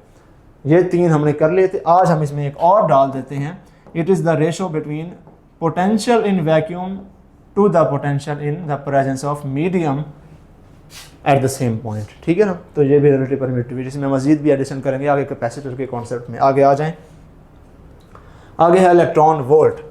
Potential difference का concept हमें पता चल गया कि दो points के दरमियान potential difference ये होती है कि आपने एक यूनिट चार्ज को एक पॉइंट से दूसरे पॉइंट तक ले जाने में कितना वर्क करना है, वो पोटेंशियल डिफरेंस है। अगर पॉइंट ए और पॉइंट बी हम दो पॉइंट्स अज्यूम कर रहे हैं और हमें पता हो कि इन पॉइंट्स के बीच में पोटेंशियल डिफरेंस 1 वोल्ट है और हम एक इलेक्ट्रॉन को पॉइंट ए से पॉइंट बी तक लेके जा रहे हैं और इस पाथ के दौरान वो इलेक्ट्रॉन 1 जॉल एनर्जी या तो लूज़ करता है या तो गेन करता है, तो हम कहेंगे कि उस इलेक्ट्रॉन के अंदर जितनी एनर्जी आई है, 1 जॉल 2 जॉल 5 जॉल जितनी भी, सिर्फ 1 जॉल नहीं हो सकती, जितनी भी, तो उस एनर्जी को हम कहते हैं कि वो 1 इलेक्ट्रॉन वोल्ट है। यानी कि energy gained by an electron और energy released by an electron when an electron is moved between 2 points provided the potential difference between those 2 points is 1 volt. ठीक है, दो पॉइंट्स हैं, एक पॉइंट ए है, पॉइंट बी। हमें नहीं पता कि ए वाले की पोटेंशियल हायर है या बी वाले की पोटेंशियल हायर है। अगर ए वाला हाई पोटेंशियल हुआ और बी वाला लो पोटेंशियल हुआ तो इलेक्ट्रॉन यहाँ से वहाँ जाते वक्त एनर्जी रिलीज़ करेगा। ठीक है ना, वो जितनी भी एनर्जी रिलीज करेगा वो 1 इलेक्ट्रॉन वोल्ट के बराबर होगी। अगर ए वाला लो पोटेंशियल है और बी वाला पॉइंट पे हाई पोटेंशियल है तो इस इलेक्ट्रॉन को इस लो पोटेंशियल से हाई पोटेंशियल तक ले जाने के लिए हमें एनर्जी देनी पड़ेगी। वो जितनी भी एनर्जी देंगे आप, वो भी 1 इलेक्ट्रॉन वोल्ट कहलाएगी, वैल्यू सेम ही होगी। ठीक है ना, सो एनर्जी गेन्ड और lost by an electron when it is moved through a potential difference of 1 volt is known as 1 electron volt। ठीक हो गया। आगे एक MCQ है, क्वेश्चन है। अगर आपने ये क्वेश्चन खुद सॉल्व करना है तो आप इस वीडियो को पॉज करें, सॉल्व करें और उसके बाद सॉल्यूशन देखें। Calculate the energy of an alpha particle in electron volts when it is accelerated across a potential difference of 1000 kilovolts. वो कह रहा है एक पॉइंट ए है, एक पॉइंट बी है, इन दोनों पॉइंट्स के बीच में जो पोटेंशियल डिफरेंस है वो है 1000 किलो वोल्ट्स। हम एक अल्फा पार्टिकल को इधर से उठा के उधर लेके जा रहे हैं, इस दोनों पोटेंशियल डिफरेंस के अक्रॉस उसको एक्सेलरेट कर रहे हैं। आप बताएं इसके अंदर कितनी एनर्जी आ जाएगी। ठीक है, तो हम फार्मूला लगाएंगे। फार्मूला इसका होता है energy in electron volts is equal to charge in e. ठीक है ना, चार्ज इन ई का मतलब है कि आपने यहाँ पर कूलम वाला चार्ज पुट नहीं करना, आपने यहाँ पर 1.6 ×10⁻⁻19 नहीं पुट करना। आपने यहाँ पर अगर 1 इलेक्ट्रॉन का चार्ज है आपने यहाँ पर 1 पुट करना है, 2 इलेक्ट्रॉन का चार्ज है आपने यहाँ पर 2 पुट करना है। ठीक है, और आगे v की जगह आपने पोटेंशियल डिफरेंस, जिस पोटेंशियल के अक्रॉस पोटेंशियल डिफरेंस के अक्रॉस उसको हम एक्सेलरेट कर रहे हैं वो लिखना है। सो आप लिखेंगे E is equal to alpha particle के ऊपर कितना चार्ज होता है, अल्फा पार्टिकल के ऊपर +2 का चार्ज होता है, तो E की जगह आप 2 लिख देंगे। प्लस माइनस को नहीं देखना कि इलेक्ट्रॉन पर तो नेगेटिव होता है, इसके ऊपर पॉजिटिव होता है। ठीक है, हमने सिर्फ एलिमेंट्री चार्ज हमने कल पढ़ा था ना, हमने देखा है कि कितने एलिमेंट्री चार्जेस हैं। सो 2 multiplied by 1000 kilo volts, 1000 multiplied by 1000 इतने वोल्ट्स, ये कितना हो गया, 1 मेगा वोल्ट हो गया। ठीक है ना, यानी कि 1 मल्टीप्लाइड बाय 10⁻6 वोल्ट्स। तो क्या आ जाएगा, एनर्जी भी इसमें आ जाएगी 2 मल्टीप्लाइड बाय 10⁻6 वोल्ट्स, ये एनर्जी आ जाएगी उस अल्फा पार्टिकल में। आगे आ जाएं, अब हम थोड़ा सा कॉन्सेप्ट मुश्किल की तरफ जा रहे हैं, वो है electric field as a potential gradient. इसमें टेंशन नहीं लेनी, ठंडे दिल से सुनना है और इसको क्लियर करके जाना है। आज अगर इसमें किसी को प्रॉब्लम है तो इसको आज बिल्कुल ख़त्म ही करके जाना है इस टॉपिक को, इसको छोड़ना नहीं है आज हमने। सबसे मुश्किल बच्चों को ये लगता है। तो ऐसा है कि जैसे ही हम किसी इलेक्ट्रिक फील्ड में मूव करते हैं from one point two another, तो जिस पॉइंट पर हम अभी हैं, फॉर एग्जांपल हम इस पॉइंट पर हैं, यहाँ पर पोटेंशियल और होगा, हम इधर चले जाएंगे पोटेंशियल डिफरेंट हो जाएगा। तो यहाँ से यहाँ मूव करते वक्त पोटेंशियल चेंज हुआ। ठीक है ना, सपोज हम यहाँ से यहाँ 1 मीटर का फासला है, हम 1 मीटर तक मूव किए तो पोटेंशियल 10 वोल्ट कम हो गया, तो हम कहेंगे कि 10 वोल्ट पर मीटर का पोटेंशियल ग्रेडियंट है। यानी कि पोटेंशियल जो है इस रेट पर चेंज हो रही है। 1 मीटर मूव करते हैं तो 10 वोल्ट चेंज हो जाती है पोटेंशियल। यहाँ पर अगर 10 थी तो यहाँ पर 20 हो जाती है, 10 का डिफरेंस आ जाता है। ठीक है ना, और फिर हम आगे फर्दर 1 मीटर और मूव करेंगे तो 10 से 20 हुई, अब 20 से 30 हो जाएगी। तो ये है potential gradient. Rate of change of potential with respect to distance is called potential gradient. ठीक है, यानी कि अगर आप पोटेंशियल डिफरेंस लें 2 पॉइंट्स के बीच में और उसको डिवाइड कर दें उन 2 पॉइंट्स के बीच के डिस्टेंस के ऊपर, तो आपके पास ये जवाब किस यूनिट में आ जाएगा, वोल्ट पर मीटर में आ जाएगा। यानी कितना वोल्ट 1 मीटर में चेंज हो जाता है, वो होगा पोटेंशियल ग्रेडियंट। अगर यहाँ से यहाँ तक 1 मीटर का फासला है और इस 1 मीटर के फासले में मूव होने तक 100 वोल्ट पोटेंशियल चेंज हो जाता है, तो इसका मतलब है 100 वोल्ट पर मीटर का पोटेंशियल ग्रेडियंट है। ग्रेडियंट ज़्यादा है, थोड़ा सा मूव करने पर ज़्यादा हो जाता है। जिस तरह ग्रेडियंट कहते हैं ढलवान को, कि थोड़ा सा आप आगे मूव करें ढलवान बहुत नीचे चलेगी तो हम कहेंगे ग्रेडियंट बहुत ज़्यादा है। अगर ढलवान इस तरह से थोड़ी बहुत इस तरह से है, यूँ बिल्कुल नहीं है, स्टीप थोड़ी सी कम है, तो हम कहेंगे बहुत ज़्यादा आगे मूव करें तो फिर थोड़ा सा नीचे होता है। तो अब ये उतना ज़्यादा ग्रेडियंट नहीं है, तो वही काम यहाँ पर है। ठीक है ना, थोड़ा सा जितने डिस्टेंस 1 मीटर तक के डिस्टेंस के अंदर जितना चेंज आता है वोल्ट्स में, वो होता है पोटेंशियल ग्रेडियंट। अब आ जाते हैं हम इसके थोड़े से मज़ीद कॉन्सेप्ट के ऊपर। सपोज ये एक पॉजिटिव चार्ज है, हम पहले भी ये ग्राफ बना चुके हैं, दोबारा से रिवाइज कर रहे हैं। यहाँ पर पोटेंशियल जो है हायर होगा, थोड़ा सा आगे जाएंगे पोटेंशियल थोड़ा सा कम हो जाएगा। ठीक है ना, ये बहुत मैं बड़ा एरो बनाता हूँ, ये छोटा एरो बनाता हूँ, थोड़ा सा आगे जाएंगे और छोटा हो जाएगा। जैसे जैसे हम दूर जाते जाएंगे पोटेंशियल कम होता जाएगा, सबसे करीब जाएंगे सबसे ज़्यादा पॉजिटिव होगा। तो जैसे जैसे आर इधर जाता जा रहा है, वी वाई एक्सिस पर जो हम ले रहे हैं वो कम होता जा रहा है। आर बढ़ाया, डिस्टेंस बढ़ाया, voltage less positive less positive less positive, और ये इनफाइनाइट डिस्टेंस पर जाकर एक्स एक्सिस को टच कर जाएगी। नेगेटिव चार्ज के केस में क्या है कि नेगेटिव चार्ज के केस में यहाँ पर पोटेंशियल सबसे ज़्यादा नेगेटिव है। थोड़ा सा आगे मूव करेंगे लेस नेगेटिव हो जाएगी, थोड़ा सा और आगे मूव करेंगे लेस नेगेटिव हो जाएगी। यानी कि जैसे जैसे आर बढ़ाते जाएंगे, सबसे जब आर छोटा होगा, डिस्टेंस सबसे कम होगा, तो potential will be the most negative. R आगे बढ़ाते जाएंगे पोटेंशियल लेस नेगेटिव हो गई, ऊपर आ गई। आर और आगे बढ़ाएंगे पोटेंशियल फिर और आगे लेस नेगेटिव हो गई। ठीक है, तो यहाँ पर जो ये ग्राफ है जो इस तरह का बना है, अगर हमारे पास 2 इलेक्ट्रिकली चार्ज प्लेट्स हों, तो अब देखें इस केस में जो है ग्राफ यूँ बनता है। यहाँ पर कांस्टेंट पोटेंशियल ग्रेडियंट है, यानी कि हर 1 मीटर के बाद सिमिलर चेंजेस आ रही हैं। पहले इधर आ जाएं, ये कौन सा, अभी इसको रहने दें, छोड़ लें, पहले इधर आ जाते हैं। यहाँ पर आप देखें कि सपोज यहाँ से यहाँ तक 1 मीटर है, फिर यहाँ से यहाँ तक 1 मीटर है, फिर यहाँ से यहाँ तक 1 मीटर है, फिर 1 मीटर है, फिर 1 मीटर है। तो हम देखते हैं कि कितना चेंज हुआ है पहले 1 मीटर में। यहाँ पर ये था, यहाँ पर ये था, तो इतना हमारे पास वोल्टेज चेंज हुई है इस 1 मीटर के अंदर अंदर, ठीक है ना, इतनी वोल्टेज चेंज हुई है, जहाँ से यहाँ तक वोल्टेज इतनी कम हो गई है पहले 1 मीटर के अंदर।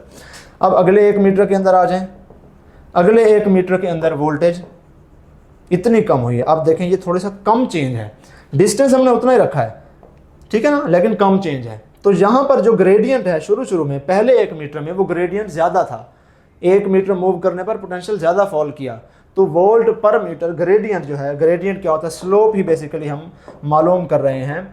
चेंज इन पोटेंशियल को चेंज इन आर पर डिवाइड कर रहे हैं, ये चेंज इन आर है, ये चेंज इन पोटेंशियल था। तो यहाँ पर शुरू में जो है स्लोप बहुत ज़्यादा थी, उसको हम यहाँ पर टेंजेंट ड्रॉ करके भी देख सकते हैं कि ये देखें बहुत स्टीप है।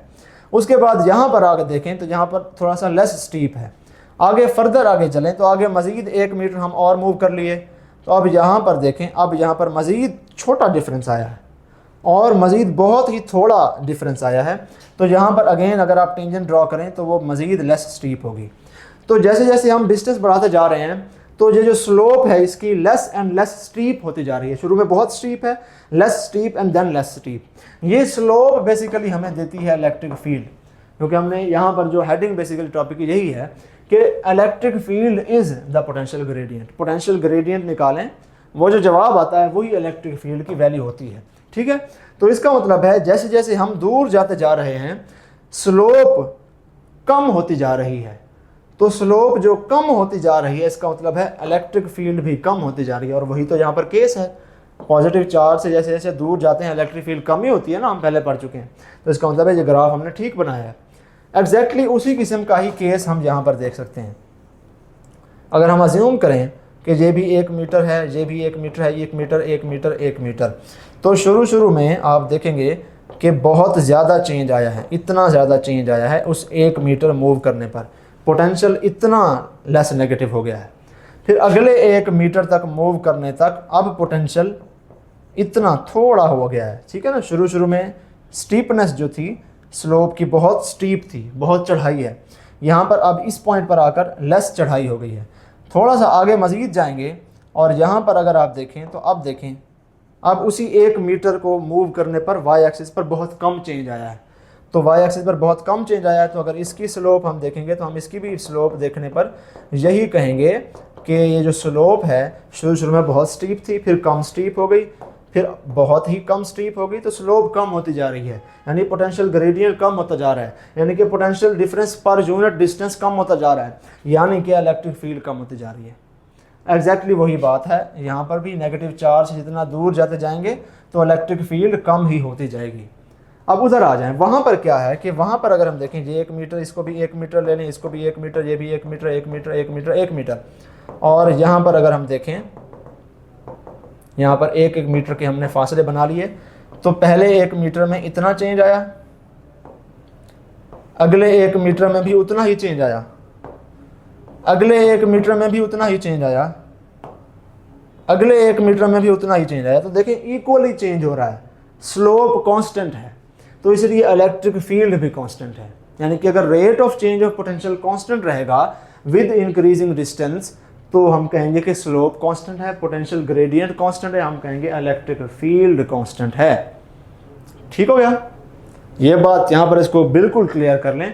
एक पॉइंट जो है वो ये है कि यहाँ पर ये जो नेगेटिव चार्ज की हमने बात की, नेगेटिव साइन की हमने बात की, ये नेगेटिव साइन यहाँ पर क्यों आ रहा है? इस नेगेटिव साइन का ये मतलब है, इस नेगेटिव साइन का ये मतलब है कि electric field intensity is always directed along decreasing potential.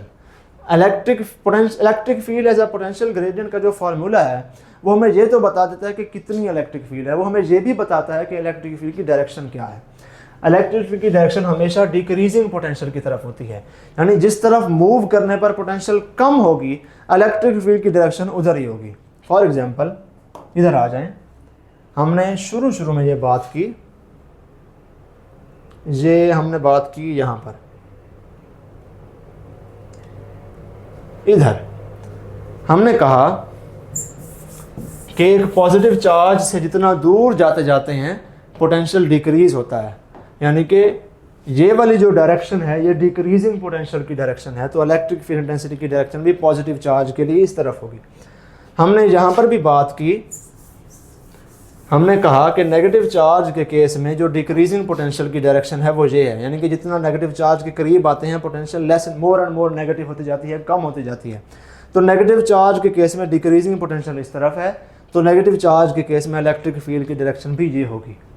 तो इस तरह से electric field as a potential gradient का जो कॉन्सेप्ट है वो हमें ना सिर्फ ये बताता है कि कितनी इलेक्ट्रिक फील्ड है, वो हमें ये भी बताता है कि डिक्रीजिंग पोटेंशियल की जो डायरेक्शन हो वही डायरेक्शन होगी इलेक्ट्रिक फील्ड इंटेंसिटी की। ठीक हो गया। अब ये वाला जो पॉइंट है इसको ज़रा गौर से सुनिएगा कि ये जो फार्मूला हम लगाते हैं for applying E is equal to delta V divided by delta R, ये हमने सिर्फ तब लगाना है जब हम अपनी direction of motion along the electric field lines रखें।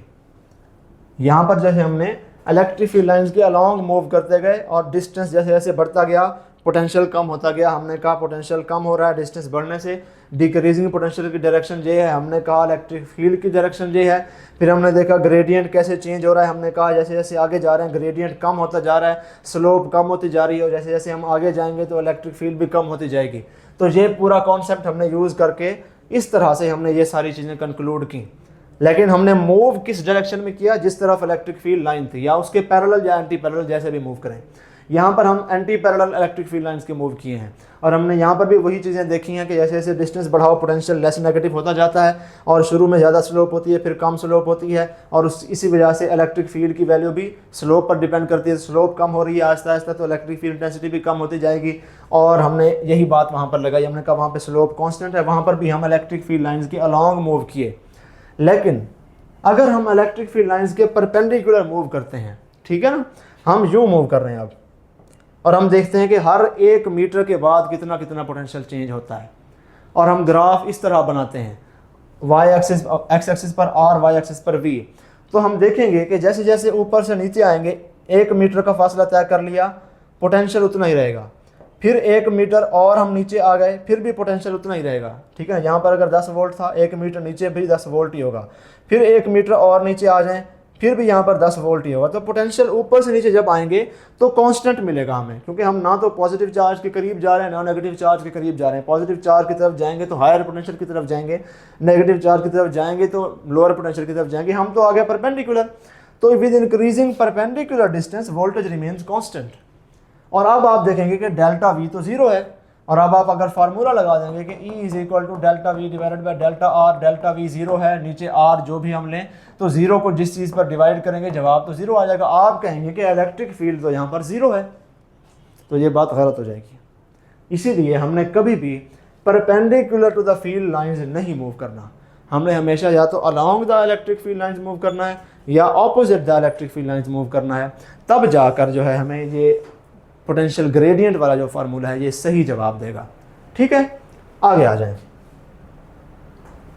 कुछ केसेस हम डिस्कस करते हैं, जिस तरह से हमने कल कुछ केसेस डिस्कस किए। हमने कुछ चार्जेस लिए, सिस्टम ऑफ 2 चार्जेस देखे, हमने कहा उसके बीच में न्यूट्रल स्पॉट कहाँ पर है। पोटेंशियल का भी इसी तरह का कुछ होता है। अब एक अगर पॉजिटिव चार्ज है और एक नेगेटिव चार्ज है, दोनों सेम मैग्नीट्यूड के हैं लेकिन ऑपोजिट नेचर के हैं, तो कल हमने देखा था कि इनके बीच में इलेक्ट्रिक फील्ड इंटेंसिटी ज़ीरो नहीं होती। अगर ये ऑपोजिट चार्जेस होते तो इनके बीच में इलेक्ट्रिक फील्ड इंटेंसिटी ज़ीरो होती, लेकिन सिमिलर चार्जेस हैं तो इनके बीच में इलेक्ट्रिक फील्ड इंटेंसिटी जो है वो ज़ीरो नहीं होगी। इसको अभी थोड़ी देर के लिए भूल जाएं, ये हम बाद में देखेंगे किसी दौर में। ठीक है, इलेक्ट्रिक फील्ड इंटेंसिटी इस बीच वाले पॉइंट पर ज़ीरो नहीं होगी अगर ये ऑपोजिट चार्जेस हैं सेम मैग्नीट्यूड के, लेकिन पोटेंशियल इस सेंटर वाले पॉइंट पर ज़ीरो होगा। कैसे ज़ीरो होगा? इस पॉइंट पर, इस पॉइंट का पोटेंशियल दैट विल बी के, सपोज ये दोनों चार्जेस Q हैं तो KQ ओवर R, सपोज यहाँ से यहाँ तक का डिस्टेंस भी R है, यहाँ से यहाँ तक का डिस्टेंस भी R है, तो KQ over R will be the potential due to this point, V plus मैं इसको लिख रहा हूँ।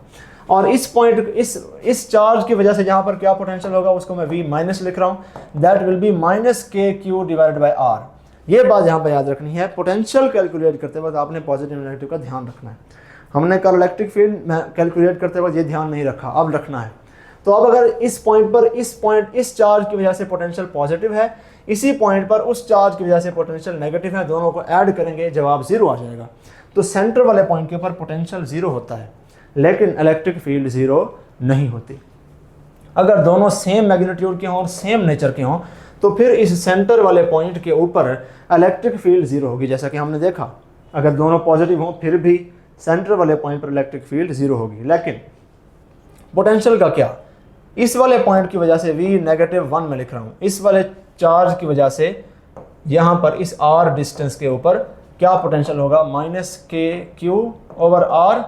उस चार्ज की वजह से भी जो पोटेंशियल होगा उसको मैं -2 लिख रहा हूँ डिफरेंशिएट करने के लिए, दैट विल बी -kq/r।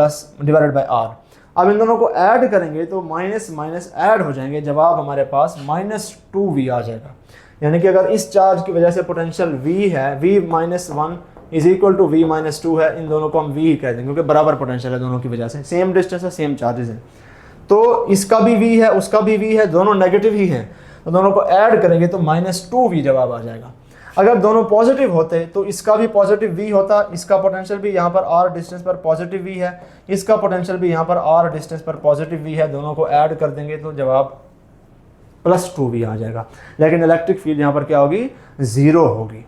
ठीक हो गया, ये कुछ केसेस हैं। आगे आ जाते हैं, एक क्वेश्चन है, आप खुद सॉल्व करें, ना सॉल्व हो तो फिर उसके बाद हम इसका सॉल्यूशन देखेंगे। राइट, वीडियो को पॉज करके इसको सॉल्व करें। दो चार्जेस हैं, एक 4 माइक्रोकूलम का, एक -16 माइक्रोकूलम का, इनके दरमियान डिस्टेंस है 3 मीटर का। आप बताएं किस पॉइंट के ऊपर v 0 होगा। ये है 4 माइक्रोकूलम और ये है -16 माइक्रोकूलम। हमने कहना है कि इस दोनों पॉइंट्स के बीच में कहाँ पर पोटेंशियल 0 होगा। सपोज हम कहते हैं इस पॉइंट पर पोटेंशियल 0 है, ठीक है, इस पॉइंट का नाम रख देते हैं P।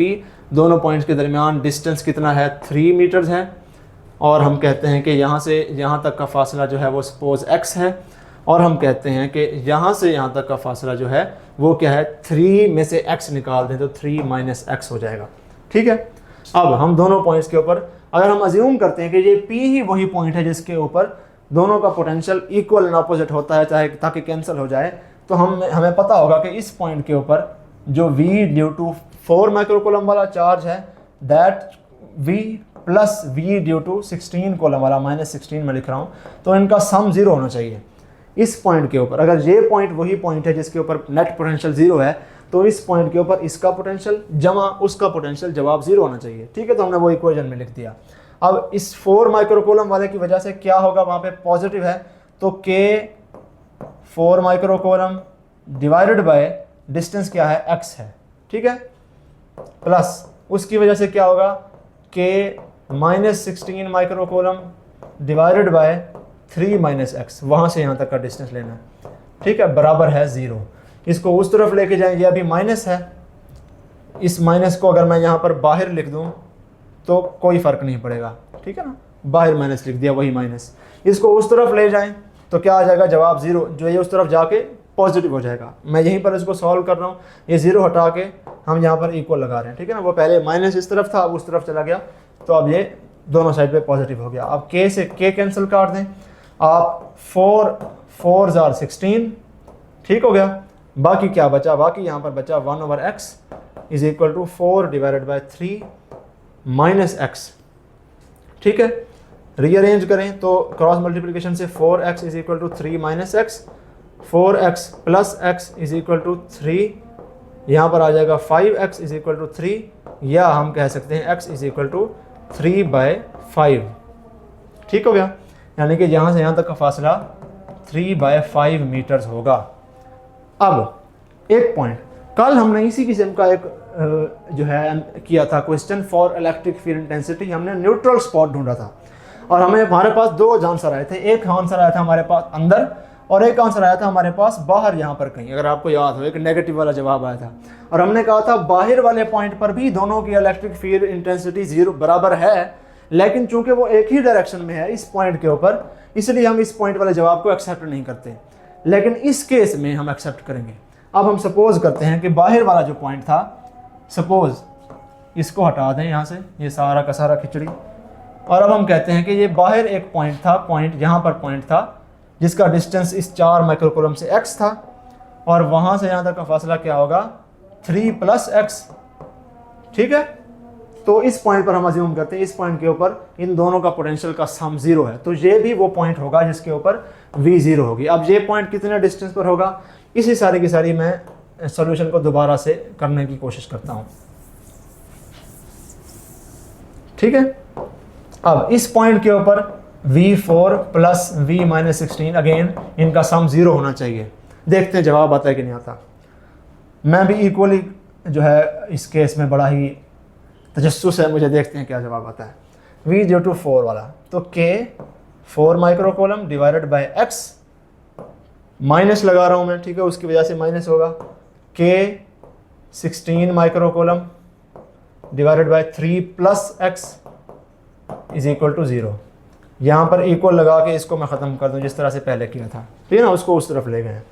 अब क्या करना है, k से k कैंसिल कर देना है, 4 × 4 = 16, 1/x = 4/3 + x, 4x = 3 + x, 4x - x = 3, 3x = क्या आ जाएगा 3, x = ये 3 से 3 कट जाएगा, x = 1, यानी कि यहाँ से यहाँ तक का फासला 1 मीटर है।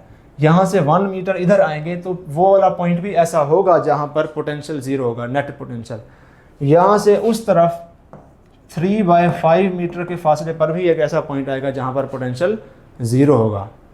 ठीक है ना, तो ये 2 पॉइंट्स होते हैं।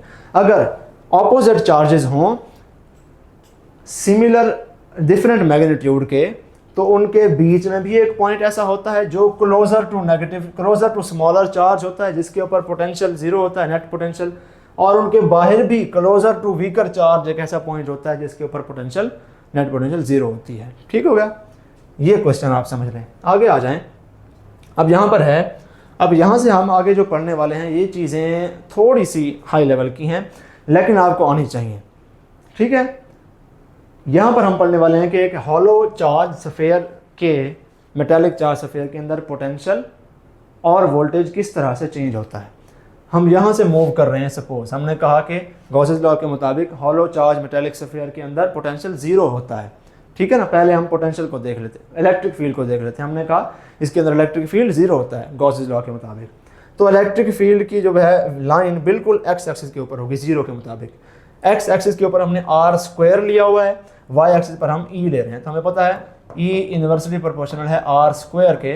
लेकिन जब तक हम अंदर रहेंगे, यहाँ से इस तरफ मूव करते जाएं इलेक्ट्रिक फील्ड 0 ही रहेगा, इधर भी मूव करते जाएं इलेक्ट्रिक फील्ड इधर भी 0 ही है।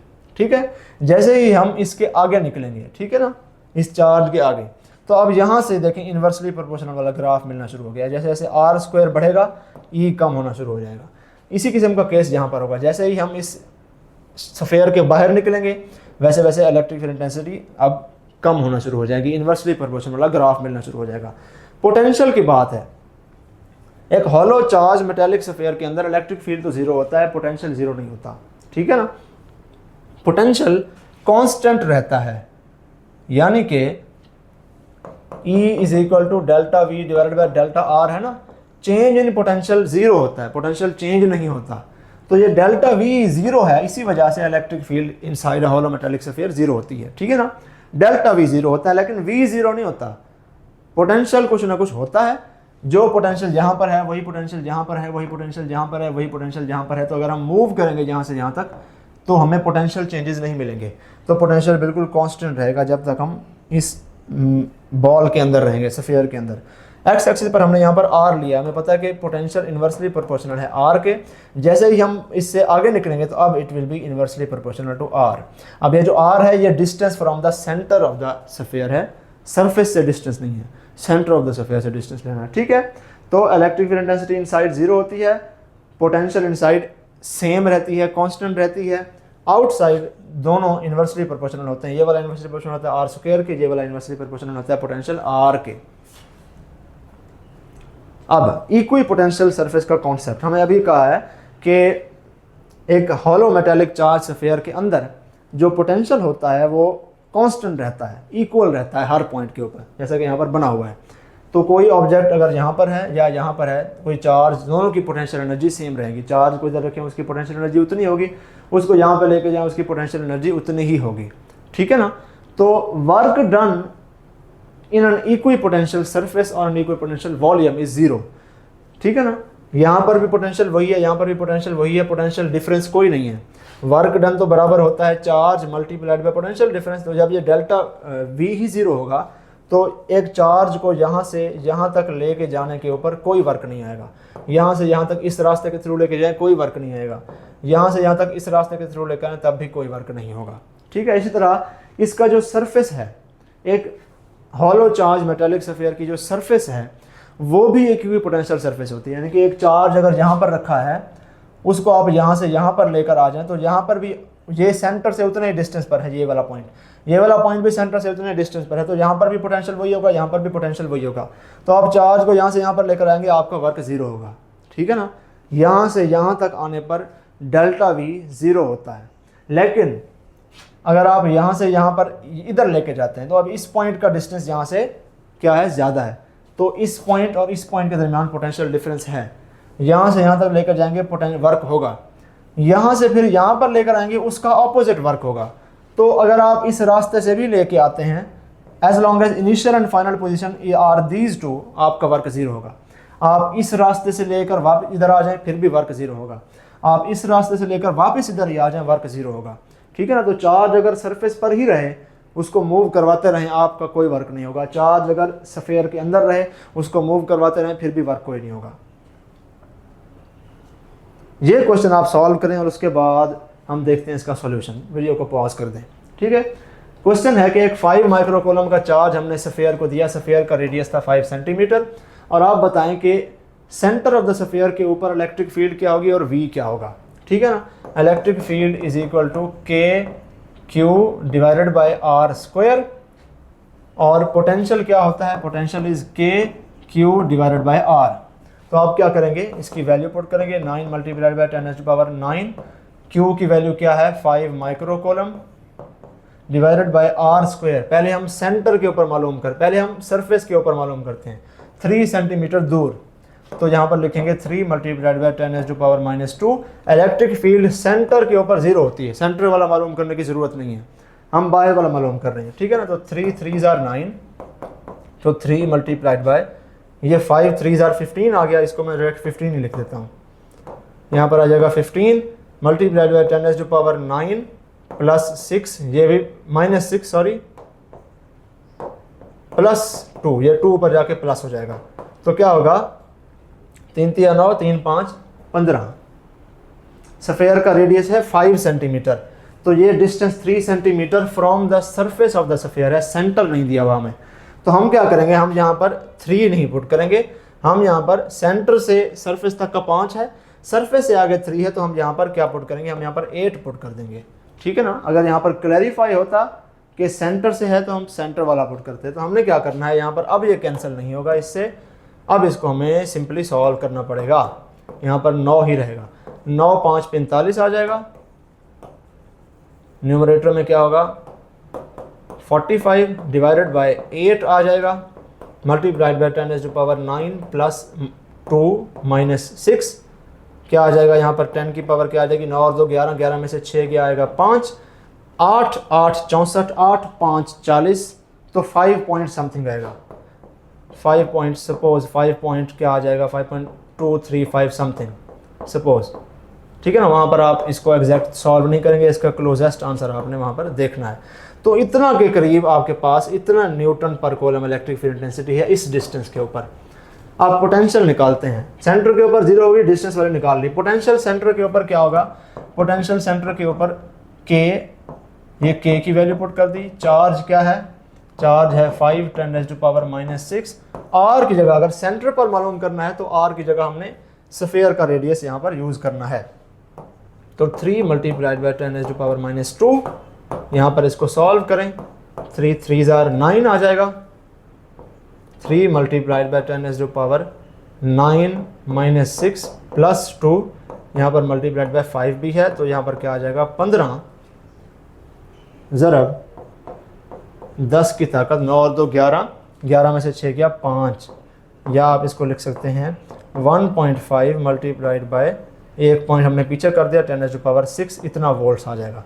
अगर आपने डिस्टेंस 3 सेंटीमीटर पर लेना है तो आपको फिर यहाँ पर 8 सेंटीमीटर की वैल्यू पुट करनी पड़ेगी। ठीक है, फिर और जवाब आएगा। आगे आ जाते हैं। ये एक कॉन्सेप्ट है बहुत अच्छा। कल हमने बल्कि कूलम्स लॉ वाले दिन एक हमने क्वेश्चन किया था कि दो चार्जेस हैं, उनको आपस में जोड़ दिया है, चार्जेस आपस में फ्लो कर गए हैं और उसके बाद आप बताएं फोर्स। अगर आपको याद हो तो एक क्वेश्चन हमने सॉल्व किया था, तो वो चार्जेस थे, वो पॉइंट चार्जेस हमने लिए थे। हमने कहा था पॉइंट चार्जेस को आपस में हमने जोड़ दिया है और पॉइंट चार्जेस को जब हम आपस में जोड़ते हैं तो चार्जेस एवरेज हो जाते हैं। हमने चार्ज एवरेजिंग पढ़ी थी कि ऐड करके तादाद पे डिवाइड कर दो। अगर हम चार्ज्ड स्फीयर्स को जोड़ें आपस में कंडक्टिंग वायर से, ये कंडक्टिंग वायर है तो जिसमें भी चार्ज फ्लो करेगा in between these two spheres. इस केस में अब ये पॉइंट चार्जेस नहीं है, अब ये चार्ज स्फीयर्स हैं, तो इस केस में चार्ज इक्विलिब्रिएट नहीं होता, इस केस में पोटेंशियल इक्विलिब्रिएट हो जाता है। यानी कि दोनों का पोटेंशियल बराबर, इसका पोटेंशियल VA है तो इसका पोटेंशियल VB, ये दोनों बराबर हो जाएंगे। और जब ये पोटेंशियल्स बराबर हो जाएंगे तो अब चार्जेस फ्लो करना बंद कर देंगे।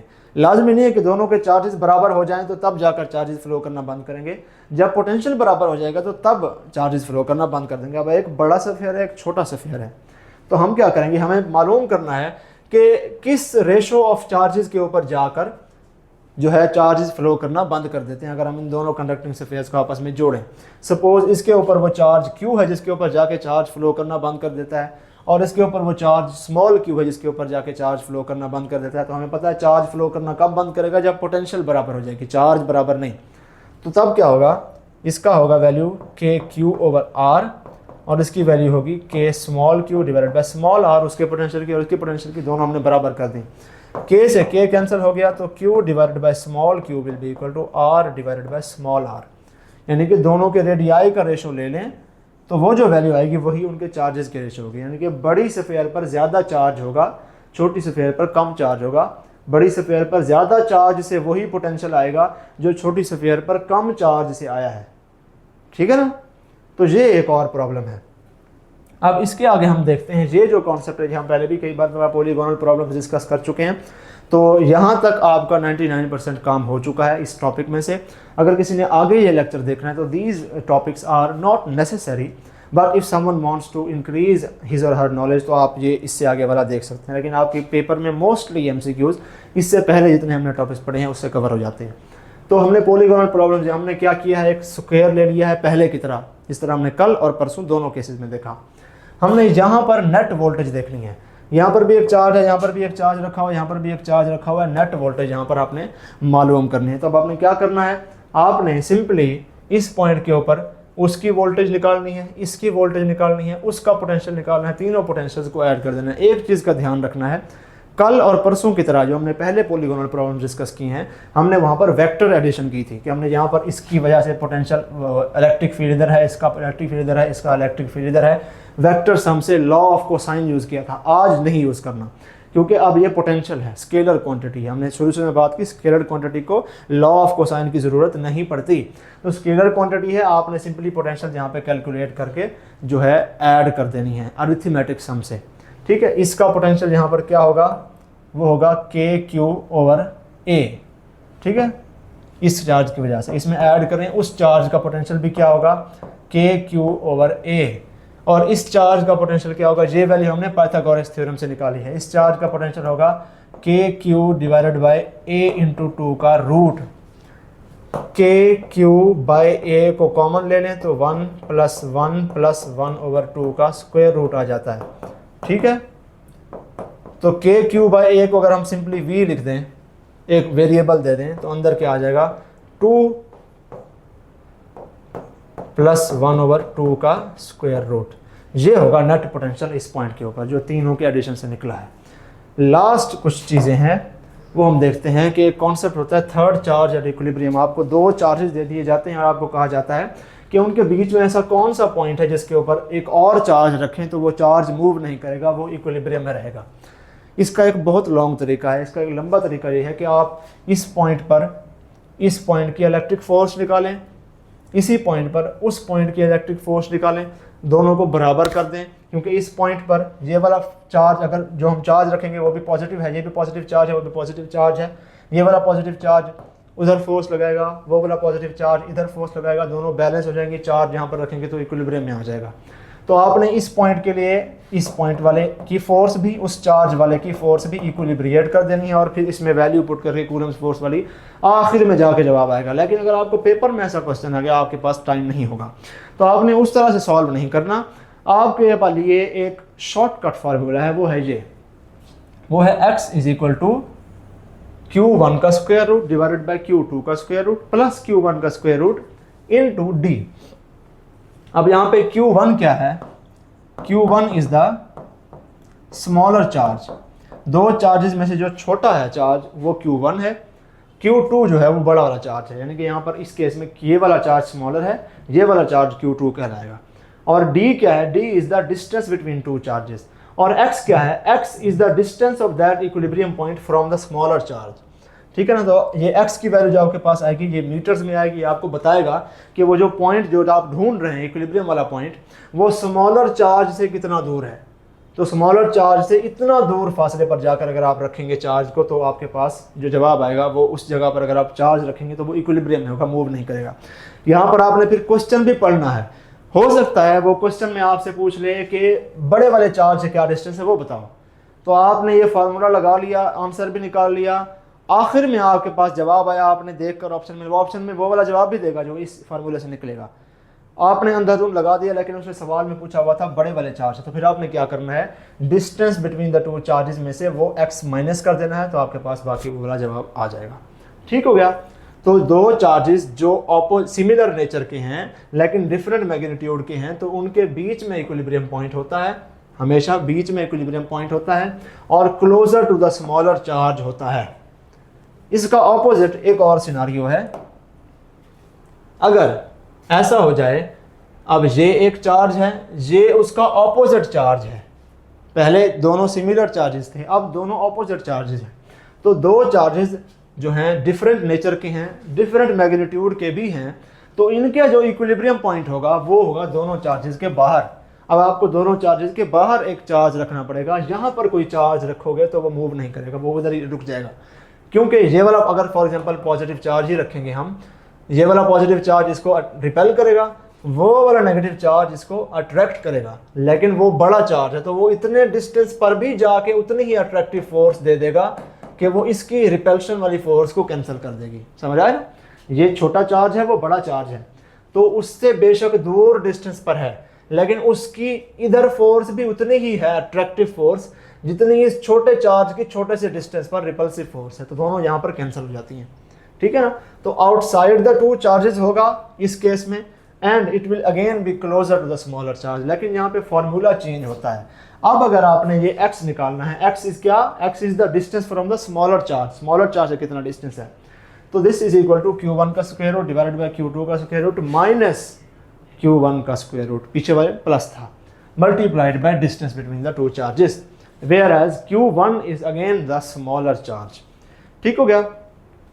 इस वैल्यू में आपने, आपके लिए असाइनमेंट है, आपने ये चार्ज Q है, Q1 इज Q, ये चार्ज -9Q है, तो Q2 इज -9Q।